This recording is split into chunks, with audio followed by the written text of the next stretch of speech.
গিন্নি, আমাকে ছেড়ে চলে যাচ্ছ?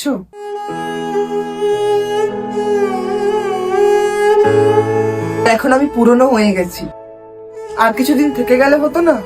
এখন আমাকে এরা সহ্য করতে পারে না। আর তাছাড়াও এখন তোমার জীবনে অন্য কেউ আসতে চলেছে। কে গিন্নি? কই, এসো গো। ওরম তাকিও না, আমি ক্যাবলা হয়ে যাই, আমার চোখের ভাষা যায় হারিয়ে, আমার হৃদয় কাঁপে পরিস্থিতির চাপে, তখন থেকে বোকার মতো দাঁড়িয়ে। এই ফুলকপি, তোমাকে আমার দরকার নেই, তুমি যাও এবার। আবে সালা, আমাকে তো তবু সবাই খেয়েছে, কিছুদিন যাবার পর সজনে ডাটাকে কেউ ছুঁয়েও দেখবে না। এ আমার অভিশাপ।